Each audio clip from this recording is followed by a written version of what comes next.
Hello, my audience. Greetings. My name is Jake Allen Graham. If there's one thing the Marvel Cinematic Sacred Timeline universe has taught me, is that I need to lower my standards and film expectations. Completely. I learned that during the wrap up of Phase 1 after I watched the 2012 Avengers movie. You know, in terms of story structure, making sense of the story, making sense of the world and this world logic, I just need to double down completely and destroy all of my expectations that I have standards for in terms of art taste. I just gotta lower it. Lower my expectation for films. That's just what I gotta do in order to survive in this world of new cinema. Is lower all of my expectations and expect the worst possible garbage, unwatchable as possible, but maybe be a bit surprised. Just expect Last Airbender every movie to suck like Last Airbender, but be shocked at how better it is than Last Airbender movie by M. Night Shyamalan reboot. His failed reboot of the live-action franchise.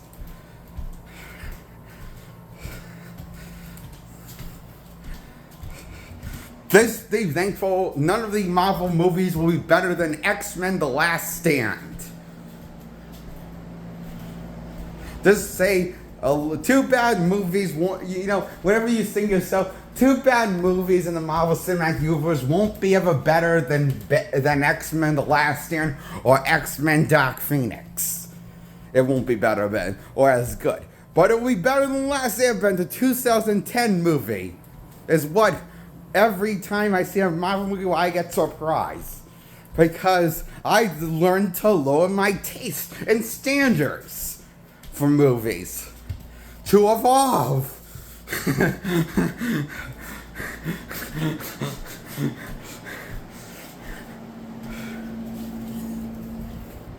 That's why I give Spider-Man No Way Home a 6 points out of 10. It is the best Tom Holland Spider-Man movie to this day that I've seen. But is it anything good? Probably not. It's mediocre as fuck. Rehashing, bring back old villains and no new villains, but bring back all old characters from the past franchise that passed with the heroes and villains, and do a mix match team up with the new old and new. That's what this movie is. It's nostalgia. Begging you to see this movie and marketing to you. The reason why this movie probably was so well received is because this movie has the most nostalgia out of all the Spider-Man movies. And the most bloated amount of villains for the price of one out of Spider-Man movies. We got more villains in this movie than Spider-Man 2, Amazing Spider-Man 2 or Spider-Man 3. And you guys love those movies so well, right? I know the public likes those. I'm sure the public likes those. If I got my memory served correctly.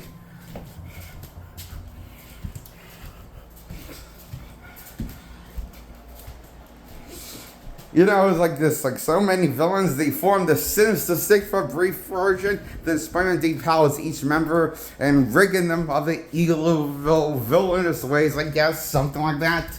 And we completely also not only dims down, have figure out ways to dim their power, but also remove them from their villainousy ways somehow that works and send them back to time, to their time point in time. I'm not making this shit up. No. This shit has just gone off the rail like you think it has. If you haven't seen this movie, it's as bonkers as you think it sounds. As I'm describing it to you, audience. That's like a Spider-Man No Way Home 6 points out of 10 points. I'm not expecting anything better than this one. Not even from Spider-Man Brand New Day. I'm expecting it'll do the same level of stupid shit of Spider-Man finding himself, when there'll be dilemma of him finding himself, but then he'll be straight back to heroic. Never the days of Spider-Man fighting good guy versus bad guy are going to come back to haunt us, like they were with the Sam Raimi trilogy, or the short-lived Andrew Garfield run, where it was just a hero being a hero fighting the bad guys. And yeah, sure, it had like some sort of self-discovery, sure. But it was mostly more people just fighting the bad guys, villains of the month week. Is what the Spider-Man movies used to be, before Tom Holland's rigged it of the Spider-Man curse of what everyone loved about the franchise. And now we got new flesh, blood, and a new fan base, new love-hate relationship with Holland's Spider-Man. People kind of love this version of Spider-Man. Isn't that great? I guess that's what the people wanted, because the point is they made money.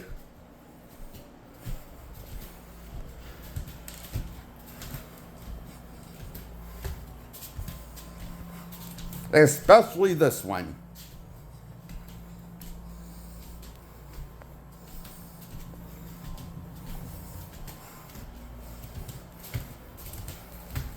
That's why I give Spider-Man No Way Home 6 points out of 10 points.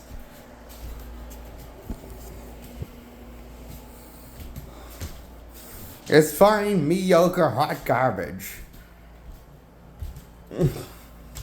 So what? I wasn't a big fan of this movie. That doesn't matter. What matters is that this movie made a shit ton of money back and more for ticket sales.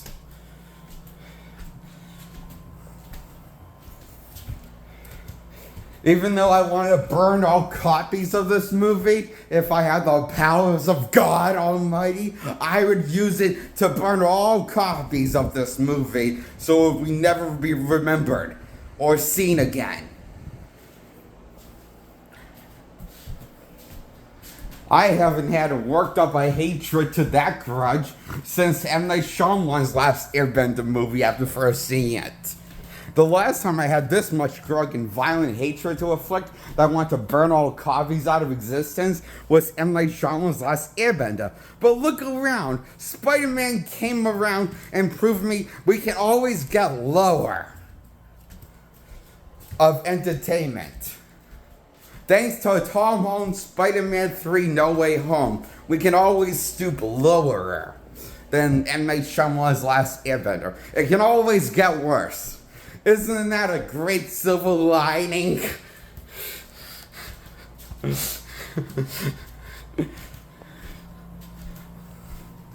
It can always get worse with cinema. That's a great silver lining. True and fair.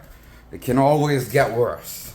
With our quality standards of low expectation for cinema, can always get worse. Can always get worse. It's the beautifulest backwards phrase I ever heard. It can always get worse. It can always get worse.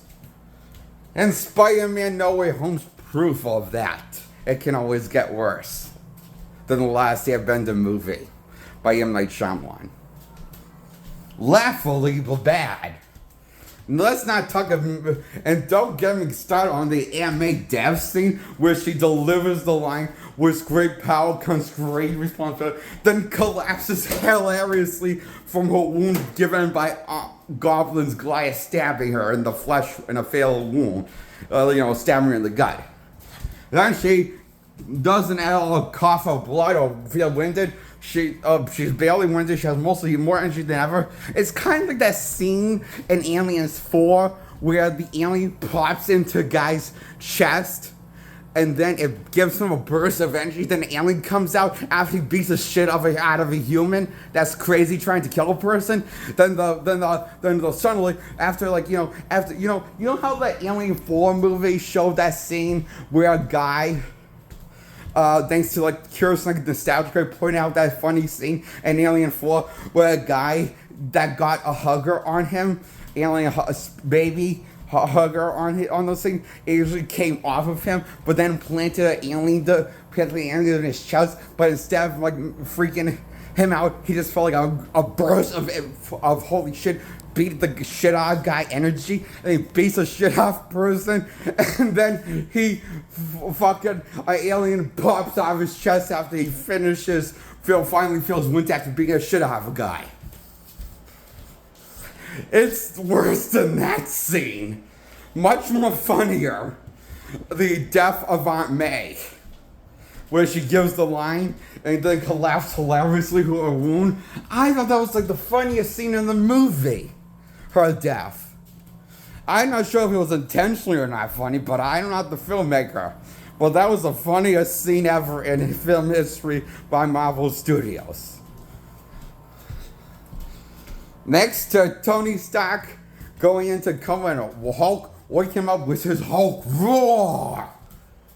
And that brings him back to life. Truly as swell as that 2012 Avengers skit.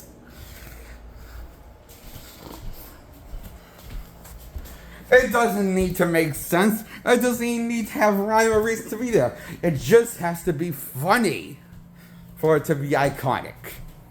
Is what 2012's Avenger movie has taught me, and No Way Home continues to teach me about Spider-Man and the Marvel way of iconic. Make your movie as stupid, as silly as possible, with little rhyme and reason.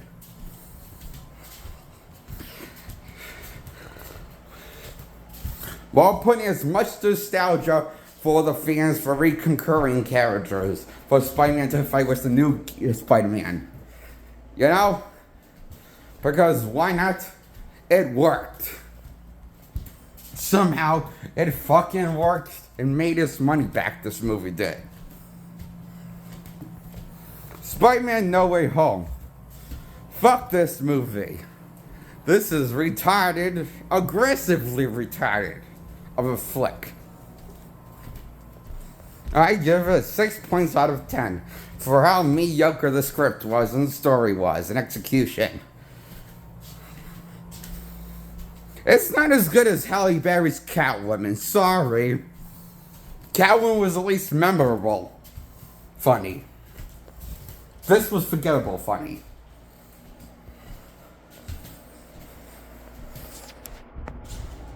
Catwoman runs over Spider-Man today in terms of making me laugh. Halle Berry's Catwoman. More iconic than Spider-Man by Tom Holland in my book. And funnier. And has a better, sexier costume that's more tight revealing than Holland's. I think we can all agree that Halle Berry has much more sex appeal than Tom Holland's. And if those who disagree with me, then you obviously have issues mentally if you disagree with me. That Tom Holland's is not... If you think Tom Holland's sexier than Halle Berry, then you're a fucking idiot. And delusional.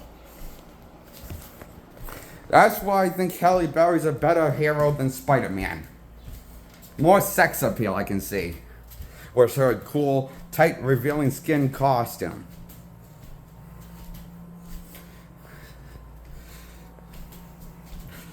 That's why Halle Berry's a better hero than Gal Gadot's Wonder Woman. I said it! Scum at me! And if you have a problem with that. I said it. Halle Berry's a better hero than the Catwoman. Halle Berry's the Catwoman's a better hero than Gal Gadot's Wonder Woman because I think she has a better costume. Simple as that. A more sex appeal costume for me.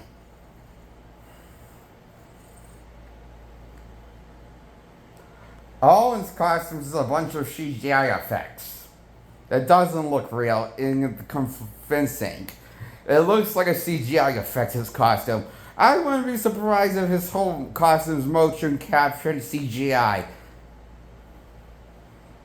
I bet they didn't make real material for this costume any of the times for his solo outings as Spider-Man or the Civil War debut he debuted in for him.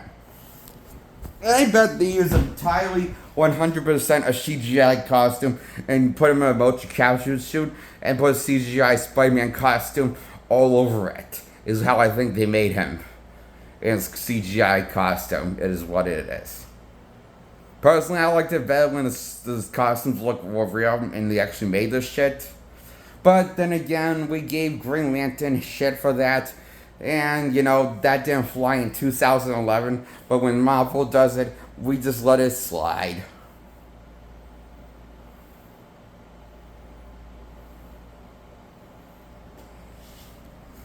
Green Lantern has common sense not to have two installments with a CGI costume that was 100% made out of CGI animation. But Holland's never learned out of 3 adaptations, solo Avengers. He's wearing a CGI costume the whole time. That's why it looks so fake. You can just tell it's a CGI effect.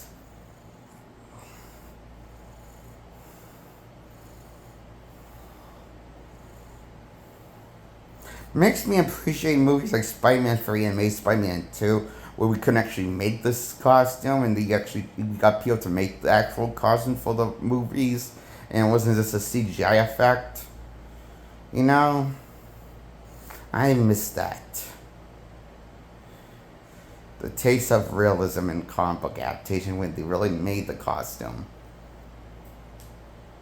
Got actual artists, put a costume together, shot it on set, then whatever it wasn't impossible to do with stunt people or the actor, he has CGI to do the rest for the most hardest action scenes that were more impossible and had to be done fast and athletic for the characters. Too bad we don't get that anymore now these days. The realism in comic book movies. We just get CGI mess in comic book movies. There's less to appreciate now visually on an aesthetically pleasing level,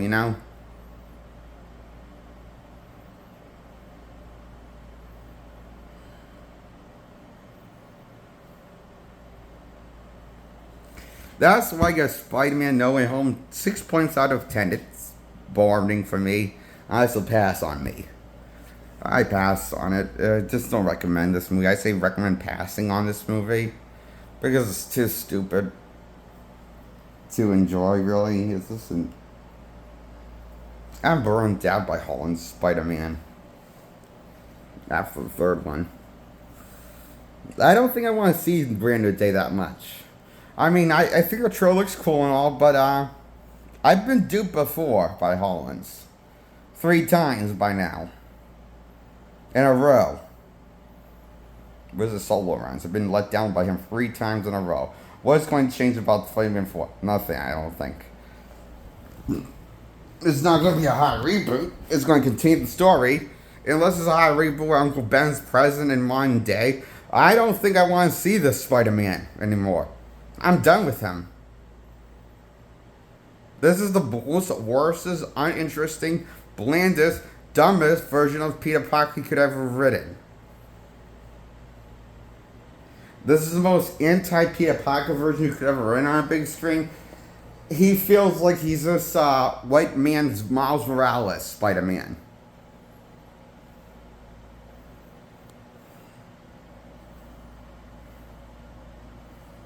Think about it. Miles Morales in the comics has a man in a chair working with Spider-Man. Peter's doesn't. But in the movie, Peter has a man named Ned, and that's the man in the chair that's helping Peter out. Then MJ finds out, then she helps him on be his man in the chair, That's what this movie's become. Miles Morales 2.0, this trilogy, is Miles Morales the generic version of Miles.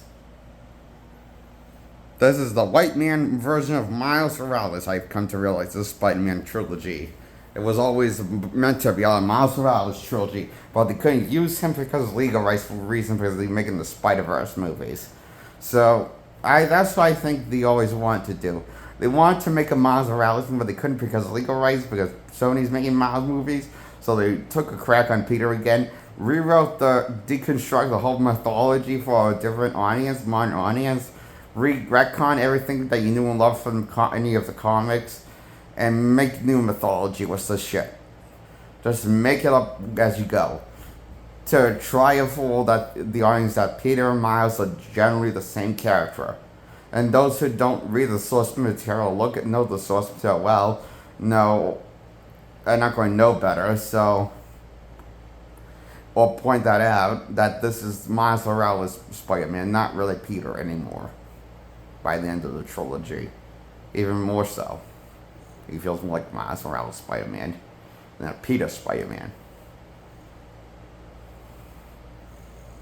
So, I think if when he gets the rights to use Miles, this is going to kill Peter off, do everything they want to do with Miles, because that's the Spider-Man Marvel wants to focus on. It's clearly want to do Miles with Peter, but they had to use Peter because of the position they were in. So they made a Peter story which slapped his name on, even though it's written more of a Miles trilogy, his live-action Spider-Man run. Beat from everything. This is how he acts and his mannerisms and how he carries himself. He was clearly meant to be Miles, I think, than Peter.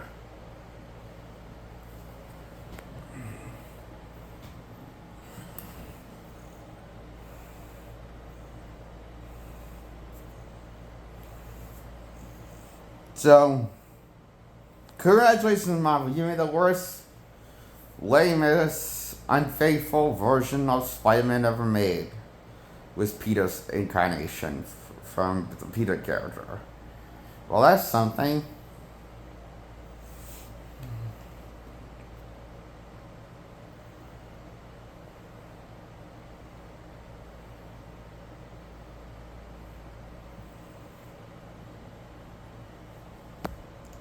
So, that's my review on Spider-Man 3 No Way Home. I give it a 6 out of 10. Goodbye, subscribe, like this video.